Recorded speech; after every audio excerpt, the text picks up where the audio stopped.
Good morning, good afternoon, and good evening. Welcome back, everybody. Today we're going to be talking about how the Ukraine war is affecting the real estate market. Stay tuned.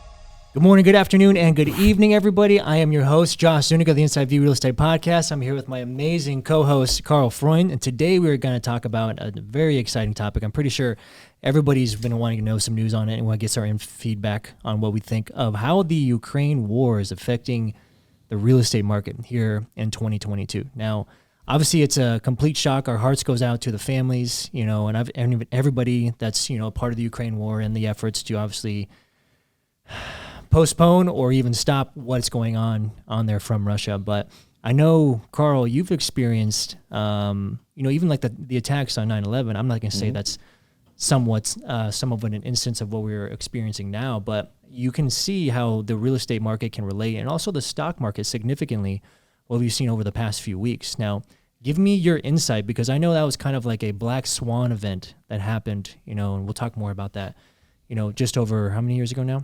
Oh, geez, almost 20 years. Almost 20 years. Yeah. Wow. Yeah, almost 20 years. Over 20 years. Over 20 years that really just shocked not only the United States, but the globe as well. And you saw money and everything completely lock up, right? Now, this is a little bit different angle, but tell me what your feedback is on what happened during 9/11. How can it actually translate here in 2022? Putin's a dick. I'm just going to throw that out there. Yep. Say it. Say it. And there's a lot more to what's going on in Ukraine than what we're actually being told. I 100% believe that. So, there's definitely some outside motivations of what we're actually being not a conspiracy story theorist at all. Yeah. But I have the fortune of being able to see both sides of that story, and so it's not as unprovoked as you think it would be. And I'll just leave that at that. But what we saw, I remember 9/11 very specifically because I was there at the World Trade Center the Sunday before that happened, right? And so, tragic, loss of life, people that I know and went to school with. And the immediate after effects were unlike anything we've ever seen in our life. Yeah. And I very distinctly remember that, the bond markets, in the stock market got halted several times, if I remember correctly. So, the stock markets and bond markets don't like instability, right? And the bond market is really what drives mortgage rates. And so I need people to understand that the stock market and the bond market, while they are correlated, they're not 100% correlated, right? So like a lot of times there's inverse effects, because when the bond market is doing well, it's because people are risk averse and they're pulling money out of the stock market generally to put it into bonds or other currencies or other commodities, right? So like gold would be a really good example. So when there's a lot of instability in the stock market, like what we're seeing now, people tend to flee to safety. They're saying, hey, I don't want to lose money. Where am I going to put my money? They cash out of the stock market. We see that dip in the stock market, and then we see the bond market go up. We see commodity prices going up, which is what you're seeing now. We see significantly, potentially a little bit of inflation or deflation, depending on what pressures we're seeing externally. And we're in an environment that we've never really encountered before, where we're seeing relatively low rates, but the Fed just came out the other day and said, hey, we're going to boost up a quarter point. What happened in the stock market? Went up 2.5%. Makes no sense, right? So like we saw the S&P 500 go up 2.52% the other day after the immediate release that, hey, we're going to raise interest rates by a quarter point. Because now we have direction. We know. And what happens is the market says, hey, look, if we don't know, we're going to price in the worst case scenarios, right? What if the Fed came out and said, hey, we're going to raise interest rates 0.5%? Right, so that's already priced into the model. Getting way off course here, right? But basically what it comes down to is that the stock market does not like instability. We need a direction. If we know what direction we're going to go in, we have it priced out, right? It'll price it out. We'll figure it out. But the war in Ukraine is creating a lot of instability, and people are really wondering, like, hey, is this going to be World War III? Hey, what happens if Putin decides to go nuclear on us, right? Or use even a remote option of that, or chemical warfare, which would force our hand into getting involved.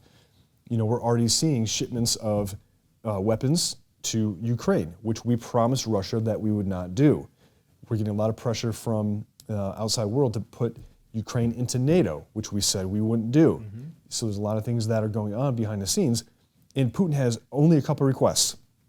Number one, don't point missiles at us, right? Because the United States is arming Ukraine and pointing missiles at Soviet Union or Russia, not Soviet Union, Russia.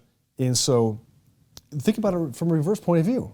What if, and look at what happened in Cuba, Bay Pigs, right? So like, if you look at history, and Russia pointed missiles at us from Cuba, 90 miles away, and we're doing the same thing. What was our reaction, right? Pretty bad. Yeah. He's just protecting his interests. And, so if you look at that whole thing there, I mean, I think you're not getting all the information. A lot of people aren't getting all the information. And so the problem is now that politically Putin has he's been backed into a corner where he either concedes and withdraws or he's going to escalate tensions. Like there's no like mid ground there. And it's been very clear that, Ukraine is not going to back down. And they basically came out and said, the president came out and said, Zelensky came out and said, hey, look, the only way we're going to retreat is death, right? You're going to have to kill us all first. Yeah. Politically, that's not a good move, in my opinion. I'm not a politician. So I don't like instability. I don't like rising interest rates when it comes to housing, but they're still historically really low. Like when we're talking about getting a 4% loan, I'm like, that shit's really cheap. Like I'm going to refinance my house soon. It's really cheap at 4%. Yeah. And so for me, I'm like, yeah, I'm okay paying 5%. I'm okay paying 6%. But every 1 point increase in interest rate reduces the person's buying power by 11%. Is very highly leveraged. That's significant, guys. That's a few $100s throw you out of qualifying per month, right? Yeah, so like if 200 grand got you a $400,000 house, now you're going to spend 220,000 for the same house, or 2,200 a month for the same house. Mm-hmm. That's tough for a lot of people, Or you're going to spend 40,000 or 40 some odd $1,000 less. Yeah. Now going back to obviously, what are the effects on like how the real estate market, in turn? So when that information was released that obviously Putin was coming into the Ukraine, I know there was a lot of people that were like, oh my God, what do we do? What's our next move? Everybody starts worrying about like their money, obviously their safety. Is, are we going into World War III? Is this really happening? Like, are we felt like we were beyond that, like a little bit more civilized in how we're going to operate things? Apparently not, No. Do I think there is, not getting political by any means, but some premeditated and underlying results of what's happening right now that have already been really fucking impeccable. Exactly, right? So this has been playing. I don't think it's new news to people that know really what's going on in the world, and let's say like the puppet masters of how things operate. Yeah, we've been operating some shit in Ukraine for a while. Yeah, this is not a surprise, right? And it would be very sad to say and know that if we were a part of it on both sides, which usually there are. As far as when it goes to the war, there are financiers of both sides of wars. And China. Yeah. You're not even taking into consideration that China and Russia share a huge border, right? Yeah. And so who's got the second biggest economy in the world? China. And who are they aligned with? Russia. Mm-hmm. Do you think that's an accident? Absolutely not. No. No. Do you think the meeting between the heads of state were an accident right before this happened? No. No. No. So China's going to be financing Russia's shit. Of course. Absolutely. Everybody's going to have like their hands in it in some way, shape, or form. Like Russia's saying, screw your sanctions because we got China right next door. What are you going to do? U.S., we don't need your shit. Yeah. Right? China will buy all the oil. Yeah. Cool. Yeah. So how does it affect people in the real estate market? Well, right? Yeah. We're going back into this is the Inside View Real Estate podcast. Going back into it, guys. So like we said, I literally had probably like 4 or 5 individuals reach out to me, Josh. What do we do? Do we sell? Do we hold? Do I buy? Do we wait? What is, what's the next best move for you? And me personally, I thought if we do go into war, or if there's any exercise move to where the U.S. is definitely going to take a bigger position, in protecting, Ukraine against Russia, then yeah, if you are looking to get your money out and be in a better position, then I would definitely consider selling. But you also have to know and understand what's going to be your next move, right? Are you going to be renting for the next year or 2 years, or are you going to actually get into a mortgage that's going to be higher than what you are now? Are you going to live a little bit more simple life and just wait till, like the dust settles? Those are things and conversations that you have to have not only with yourself, but with your family. So Carl and I, we read an article, I think it was put out by Fortune and also like Redfin, that's saying nationally, there's still an extreme shortage. Locally here within Phoenix, though, surprisingly, we're seeing an increase in inventory. What was the active listings that we saw? So we were up 10% like in about a week. Yeah, we were up 10% in just over a week. And even me as an agent and other agents, we felt it. It's usually like around the second or third week of February, boom. Everybody just kind of starts to get back into the market, which in historically speaking, spring is our largest peak of transactions that we have. It's actually July. Yeah. Oh, yeah. Because Going into July. June and July. Yeah. So it's because of school. Yeah. Yeah. It happens. But so in my position, like, if you ask me, like, what do you do? Right? I mean, for me, I don't like. Let's see. Let's ask you. I'll give you my 2 cents. For me personally, a big portion of my portfolio and the properties that I own are long-term holds. Yep. Okay. So my hedge against, obviously inflation and also to take advantage of the appreciation is to always have rental properties. If any of my properties, lose, a value of anywhere from 10, 15, 20%, I'm still going to be okay. I'm making anywhere from $400, sometimes even over $1,000, on my rental rates that are paying for my life. Cash flow, the cash flow. I also get tax incentives as far as depreciation, and the appreciation that we have over year for the last 2 or 3 years since I've owned all 6 of my rental properties are doing significantly well. I know each one of them has appreciated over $100,000. So even if they go down by, say, 10% or 20%, that's not really going to sting me whatsoever because I still have the cash flow. What you guys have to understand, especially when you're investing in real estate, cash flow is king. You always want to be worried about the cash flow that you have coming in because in the short term, if you look at real estate maybe over a 1 to 3 year period, you may see losses. But every time you look at a 10-year period, you're always on the upside for the most part. Okay, you hit on something that I think a lot of people need to understand fundamentally. Yeah. And so what we saw in 2008 was people were buying homes with no money down. They didn't have skin in the game, okay? What we saw over the last really 12 years, since about 2010, is that the mortgage guidelines changed substantially. Now people have equity in their properties. It's not like the setup was before. Yeah. So if you're sitting and you hit it, and I think a lot of people kind of know it, but they don't really know it, you don't need to sell. What happened in 2008? Everybody needed to fucking sell at one time. Right? Because everybody was underwater. I'm foreclosed. Everybody's I'm underwater. getting foreclosed. Give it back to the bank. I don't even care. Cash for keys. Write me $1,000. I'll get out. Perfect. They don't need to do that. They don't need to do it. Number one, they can qualify for the loan because they have a job and they have income and they can actually afford it and they're living in the property or is cash flowing. Yes. Right? They don't need to sell it. The setup is completely different. I'm not going to walk away with $200,000 or $100,000 worth of equity because I'm like, oh, I think the market's going to change. No, you're still making the payment. You're still making the cash flow. Okay, cool. You're still depreciating the property. Cool. Hang on to it. The setup is different. And so what happens is when you have a lot of inflation like this, people get used to paying the price. When the gas went over $5, everybody lost their freaking mind. But guess what? You pull up the pump, you pump the thing, and you're not putting it on Instagram anymore, right? Yeah. So you get used to the price. What's happening with housing, you get used to paying over asking because it's just what you do, right? People are getting used to it. We're not going to see this massive deflationary pressure. It's not going to happen. It's just not going to happen. So if you're looking to make a move because you want to get in before the interest rates go up, now it's time to do it. But if you're like, hey, I don't need to move, don't freaking move. Wait, it's all good. Yeah. Like you're not going to get damaged by the market. It's not going to come down and bite you in the butt because you're going to depreciate your house 20% over the next year. It's not going to happen.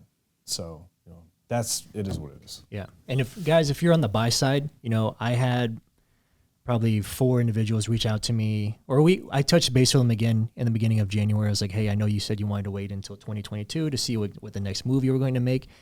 And you know what all of them said to me? Damn, I should have bought in 2021. And I was like, I give them the benefit of the doubt because we didn't know what the unforeseen circumstances of how much the market was going to appreciate in 2020. And to know people do not like, instability and volatility, and the unknown is scary for people, especially if you're investing your hard-earned money that you've worked so long to get for 5, 10, 15 years, and now you finally got a little nest egg. I get it. I understand. But do we see, the appreciation and the prices continuing to go up here within Arizona? Absolutely. Are we going to see a 30% appreciation over the year? I don't think so, but it's probably going to give pretty close. I wouldn't say that close, but it's probably going to definitely be over 10, 12, 15% out from what we're seeing now. Locally, not nationally, okay? So if you guys need to buy, go for it. Instead of putting in your money, because trust me, guys, in the next 3 to 5 years, this is going to be a renter's market. All right. There's going to be so many people that are not going to be able to qualify for a mortgage. The average price, the average median home price in Arizona right now is $430,000. That's up $130,000 from the previous year. What's it going to be in 3 to 5 years? People coming out of college, working for 2 or 3 years, trying to qualify for a $500,000 loan, not going to happen. The income for the wage growth for income is not going to meet what the purchase price of what the median home price is going to be here. So condo markets are probably going to become more popular, right? And going back into townhouses and so on and so forth. So if you're looking to purchase, make the considerations now. If you still feel uncomfortable with it, all right, then just keep renting, and just be happy with your decision. You have to be happy with which path you're actually going to go on. For sellers, if you, just like what Carl was saying, if you don't have to sell, don't. But if you need to sell because you're moving, then because of your location or what your family needs are, then make the consideration and then speak with us or speak with me or Carl, and we can figure out what's going to be the best plan of attack for you to not, be house poor, essentially. What is our area? Where we're going to be? Take some of that equity, maybe invest in not only 1, but 2, maybe even 3 properties. I have a lot of buddies right now that are cash flowing or actually selling, and we're buying not only their new primary, but an investment property. Great. Now you have 2 houses at once that are appreciating. That's a smart move financially. And if you have the capability and the ability and the capacity to do it while you have a family, do that as well, guys, because we're trying to help you set up generational wealth here, but you need to start making the decisions and the choices now. People that wait on the sideline are always going to be on the sideline and never get in the game. Yeah, just make a decision either way. Because indecision is, the worst thing you could possibly do. Absolutely, guys. Yep. Absolutely. All right, guys. Thank you so much for tuning into this episode. We hope it gave you some information about, how the Ukraine war is actually going to be affecting the real estate market. We want to be there to help you support your decisions, but we'll see you on the next episode, and we'll dive in deeper. Take care. Hey, guys. Thank you for tuning in to today's episode. Make sure you like, comment, share, subscribe, do all the things. We want to continue to bring value to you every single episode. But until next time, we'll see you on the inside.